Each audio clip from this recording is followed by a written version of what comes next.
The conflict in Sudan's Darfur region began in 2003 and has left 300,000 people dead, according to United Nations estimates. Some 250,000 refugees from the fighting have made their way across Sudan's western border into the neighboring country of Chad, where they are housed in 12 refugee camps. Freelance journalist David Axe traveled to eastern Chad this summer, where he looked at the deployment of a new European Union peacekeeping force, whose mission is to protect the refugees and aid workers.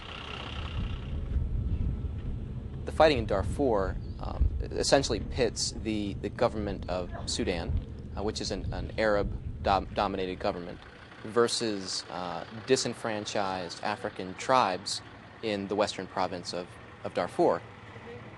When fighting started in Darfur around 2003, many of the African tribespeople fled into Chad. So there are around a dozen major refugee camps in Chad, housing Darfuri refugees. And once you get close to the border with Darfur, on the eastern side of Chad, the biggest population centers are refugee camps, larger even than, villages that have been around for decades or centuries. The various rebel groups operating in Chad, in Sudan, and also in Central African Republic use neighboring countries as bases of operations, which is how this is a regional problem, vice just a problem in one particular country. The flow of people in and out of the camps and across the border between Chad and Sudan has brought Darfur's problems into Chad. So we have seen attacks on Chadian soil by the Sudanese government, air attacks especially. We've seen attacks on Sudanese soil by Chadian-based rebels. There's a similar situation along the border with Central African Republic. So what you're seeing over time is these borders sort of blurring and conflicts merging into one Central African civil war.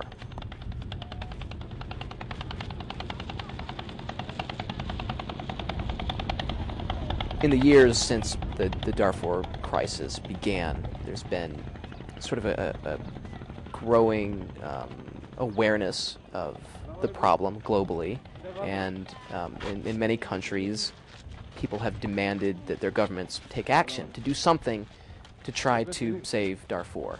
The problem is, how do you get into the conflict? What's your entry point?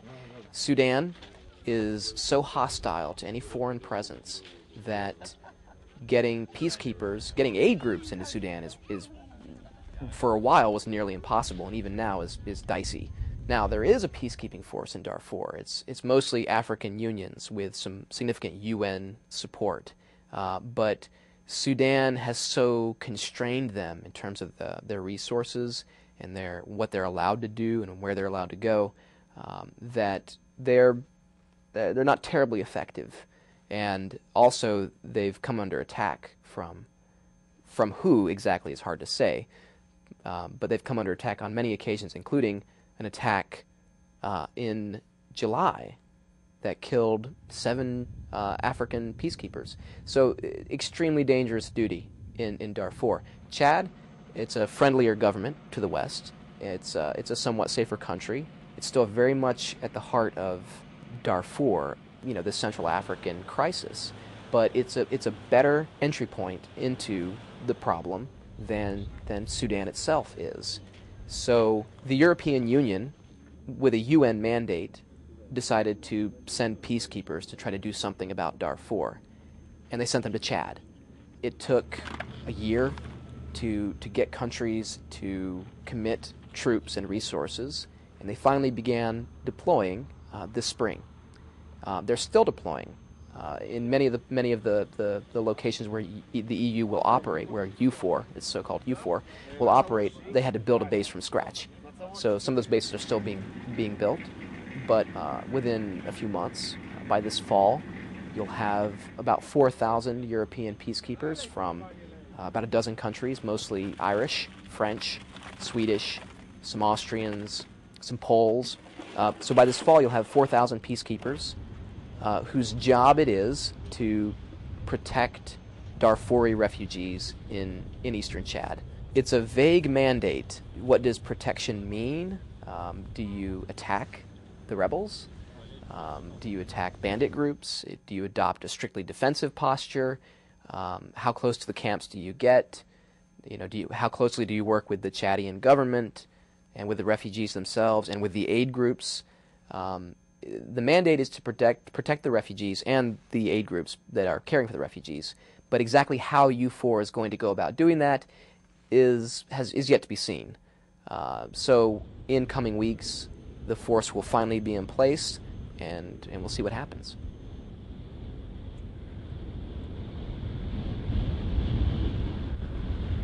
I visited one of the new Polish camps, the one that when it's fully established will be responsible for security around Iridimi in the town of Iriba.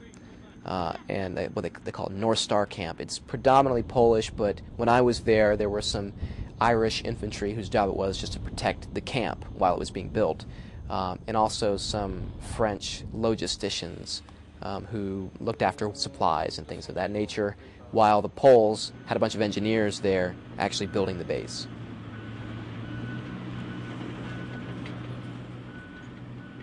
The whole FOB is 7.2 hectares large here. So at the beginning we have to, let's say, level when we arrived here. First of all, we had to agree the place with the local authorities, because it turned out that very close to the FOB there is a cemetery.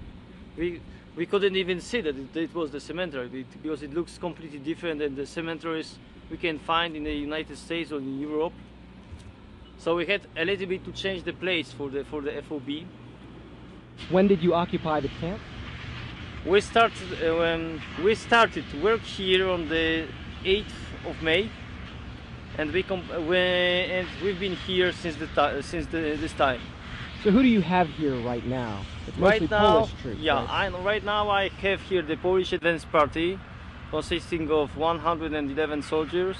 We have French engineers and logisticians, about 24 people, and Irish Force Protection Platoon, about 40 soldiers. And their job is mostly to prepare for a larger group that's coming later. Yeah, exactly. The main party of the Polish troops are coming in the middle of August.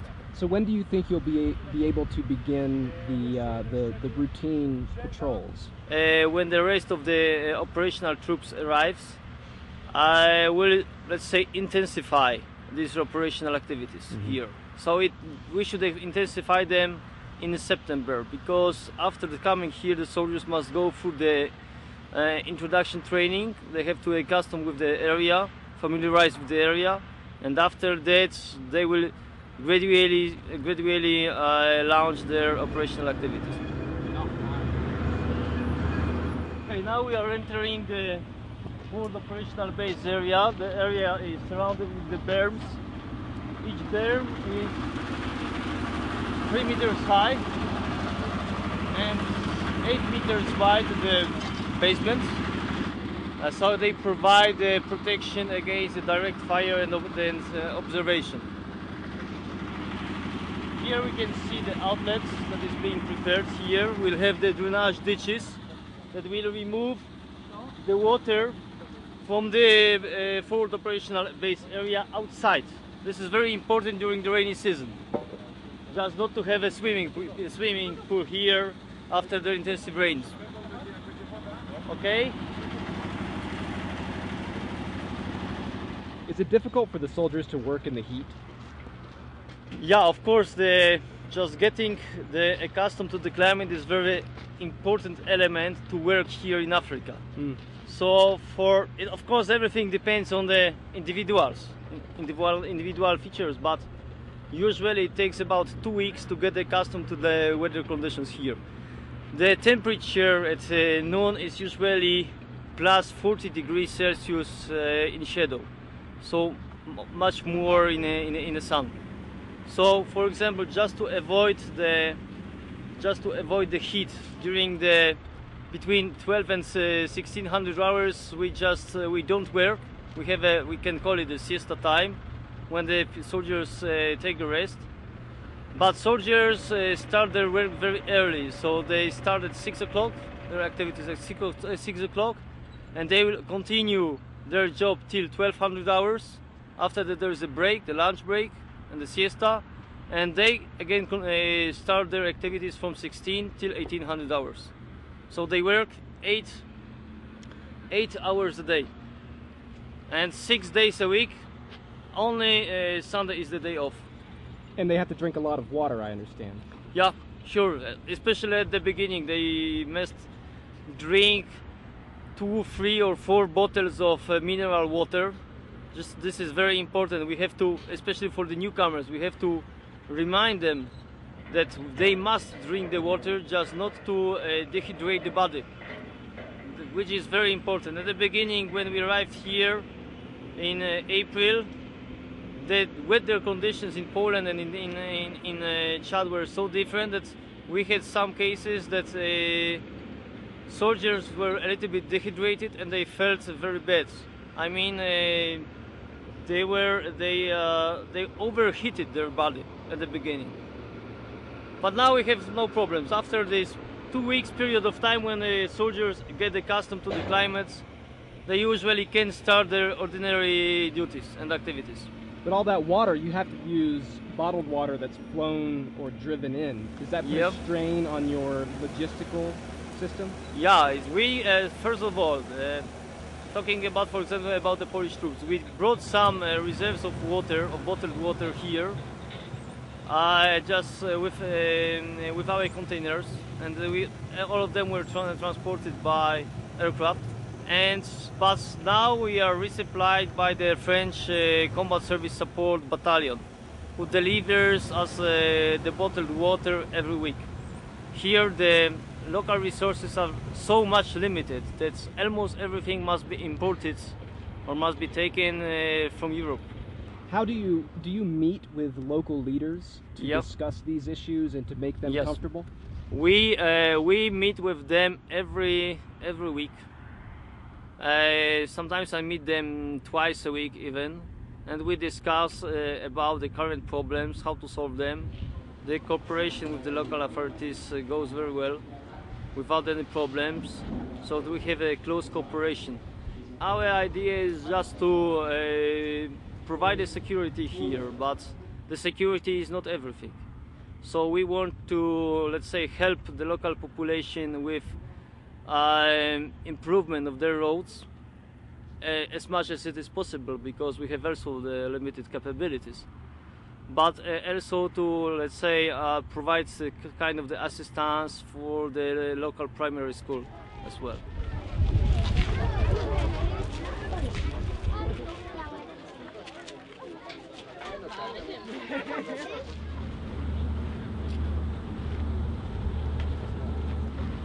This is the truck with the armored cabin.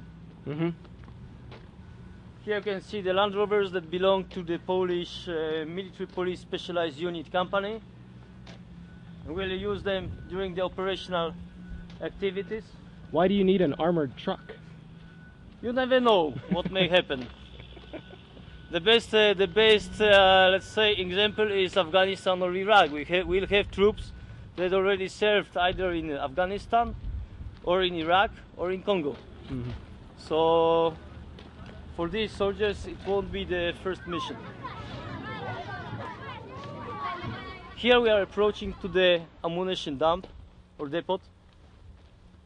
We are using the HESCO bastions.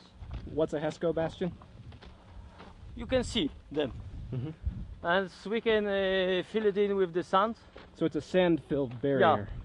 This is just, we'll approach so you will see how it looks like. And here when this ammunition dump is ready, we'll put here the containers with the ammunition. It will be well protected, just in case if somebody wanted to even to shoot against us. These HESCO bastions filled in with the sand, it's just, they are thick enough just to provide protection against the light weapon ammunition. Of course, not against the mortar shells, but against the live ammo from the rifles or machine guns or light cannons. This is enough just to protect the ammunition here. There's not much of a mortar threat here, is there? The mortars, we don't expect to be afraid, to be threatened by them, but in Africa you never know what may happen within 5-10 minutes.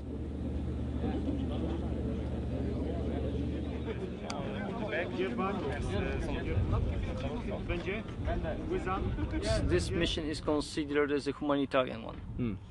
So we arrived, our main purpose here is just to help to the refugees within the camps, to help the local population, and just to provide the security here. This is the main idea.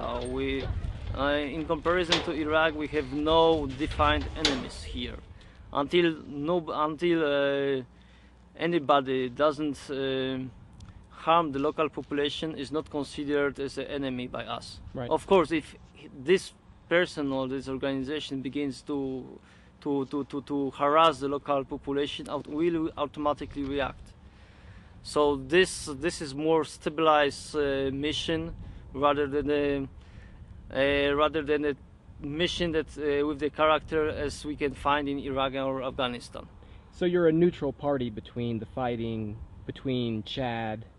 You're a neutral party in the fighting between Chad and the rebel groups. Neutrality, and just impartiality is one of the. They are the ones of the basic rules here in the EUFOR operation here.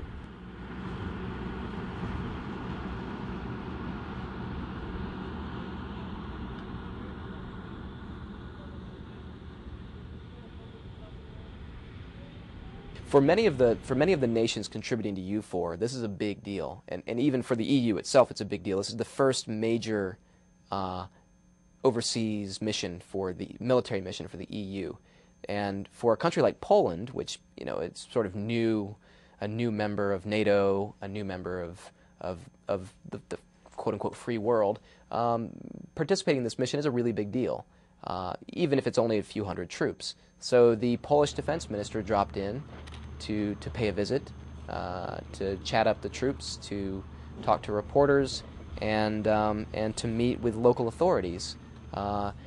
In one sense, it was a PR event, Poland drumming up interest and support domestically for this mission, but also it was an effort to strengthen local relationships so that the Polish troops can go about their mission unimpeded. The defense minister met with the local prefect, so like a regional governor, more or less. So he met with the tribal leaders, religious leaders, and political leaders to make sure that they were all on the same page, that they would help the Polish EU contingent where necessary.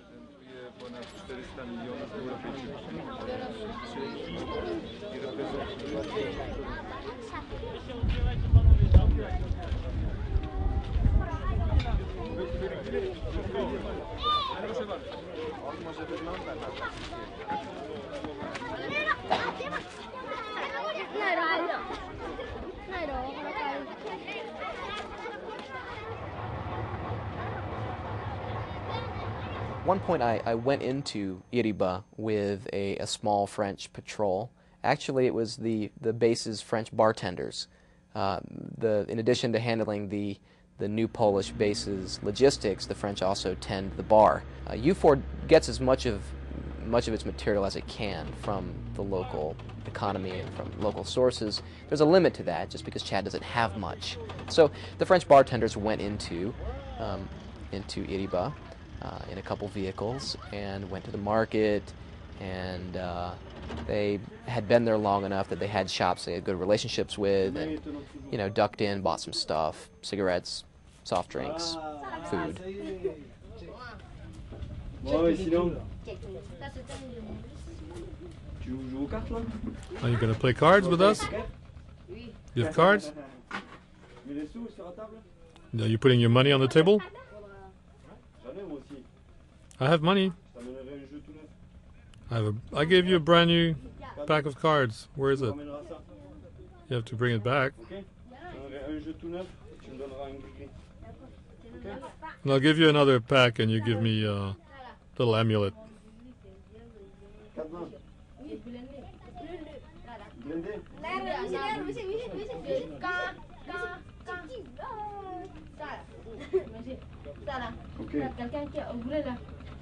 Somebody forgot his pack here.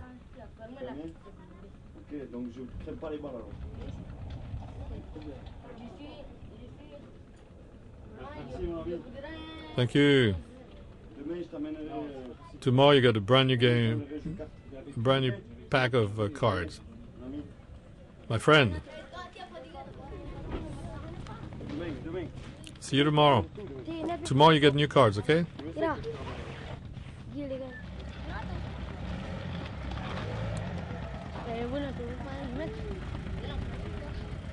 Even pulling off a minor mission like buying soft drinks, while it looked like it was all fun and games, you know, playing with the kids, smiling, shaking hands, there's a lot of really careful diplomacy that goes into that. Iriba, while it's a, you know, like all of Chad, it's a French-speaking town with long ties to France, it's still it's not necessarily a friendly place for white people. And there's just a lot of racial tension in Chad. White people are few and far between, and there's a tendency among many Chadians to sort of externalize their problems. If Chad is suffering, they look for someone to blame. They look outward. They look to the West to blame. And so that the way that manifests itself on the local level is just anger directed at foreigners, especially white people. So if you're going to go wandering about some market in Iriba, you've got to know the landscape. You've got to know who's going to be friendly and who you should avoid. I was invited to go with the French bartenders to you know, on their little mission to Iriba, but I was warned who not to photograph, who not to talk to, when to sort of disappear, and you know, when to stay close to the French troops. So you may see in my footage lots of smiling people, but that's because those were the people who were smiling. The ones who weren't, I didn't photograph.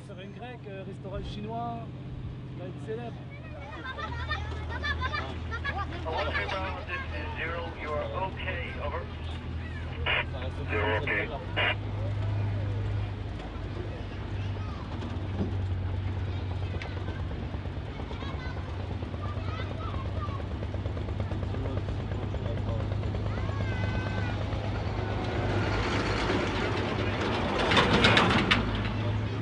The French account for a lot of the, not only are they the biggest contingent in U4, they do a lot of the logistics for U4 because the French have had a long-standing military presence in Chad. Separate from U4, there's a French garrison that's mostly in the east, in the capital, at N'Djamena. Chad being former French colony, French military presence has remained. Fighter jets in the capital, transport planes flying around, helicopters buzzing overhead, troops here and there. During Chad's various rebel uprisings, not so much in the most recent one this summer, but there was one in February, French soldiers actually fought alongside the Chadian military to protect the capital. So France has just taken a portion of its military presence in Chad and sort of shuffled it over to U4. And many of the French U4 soldiers are guys who have been to Chad many times with the garrison.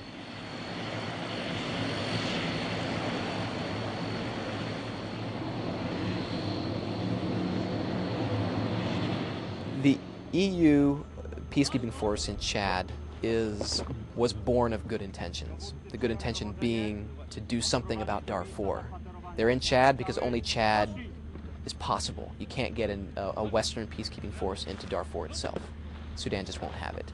The problem is that what's the enemy? Who's the enemy in Chad?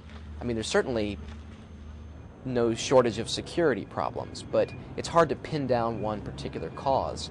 Yes, Chad is part of this regional conflict, of which Darfur is the most visible component, but more fundamentally, Chad's problems are a history of poor governance, a lack of resources, terrible infrastructure, lingering tribal animosities, lawlessness out in the desert wastes, just bandits on the roads.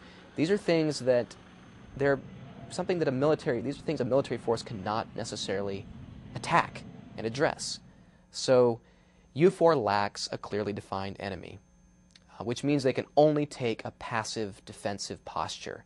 They can patrol around the refugee camps, and if they get attacked, either the EU gets attacked or the camps get attacked, then the peacekeepers can fire back. But they can't necessarily do anything proactive.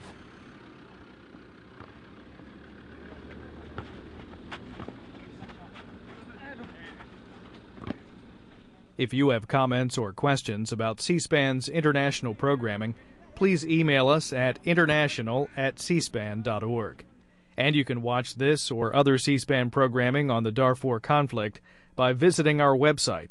Just type the word Darfur into the search box in the upper right-hand corner of our homepage. That's at cspan.org.